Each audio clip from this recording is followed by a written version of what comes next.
ভিন রাজ্যে বাংলার পরিযায়ী হেনস্থা, পুজো উদ্বোধনেও সরব মুখ্যমন্ত্রী। বাংলায় কথা বললেই হেনস্থা তোপ মমতার।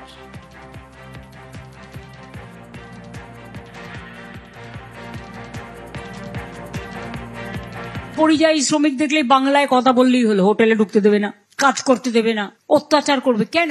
ভাষা আমাদের অস্মিতা। তাহলে বাঙালি দেখলেই ও ইলিগাল ইমিগ্রেন্টস। কিসের জন্য এত ভেদাভেদ, এত হিংসেমি? আমাদের কত গেছে বাইরে? 22 লাখ ডেকে নিয়ে গেছে, কারণ তাদের ট্যালেন্ট আছে বলে। কিন্তু আমার যে বাইরের রাজ্যে 1.5 কোটি শ্রমিক এখানে কাজ করে, আমি তো মনে করি তারাও আমাদের গর্ব।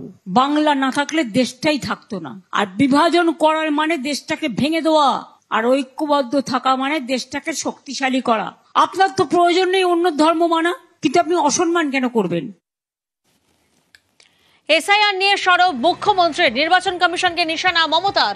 এসআইআর ইস্যুতে বিজেপিকে তোপ মমতার।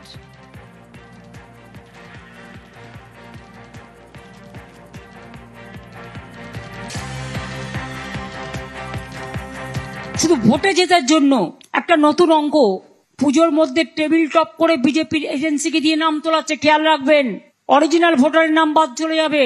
একজন বাঙালির সাথে 4টে গুজরাটির নাম, 10টা হরিয়ানার নাম। এটা কেন হবে? মারোয়াড়ি যারা এখানে থাকে তারা এখানকার নাগরিক, বিহারি যারা থাকে এখানকার নাগরিক। তো কি বাঙালিদের বাদ দিয়ে? এটা কি মজা হচ্ছে নাকি? যে বাংলা দেখলেই আগুনে ছটফট। তাই আমি বলি, আর যাই করো, বাংলাকে নিয়ে অহংকার ঔদ্ধত্য দেখাবে না, দুঃসাহস দেখাবে না। কি চাই? ভোটটা দখল করতে চাই? এটা ভেবো না।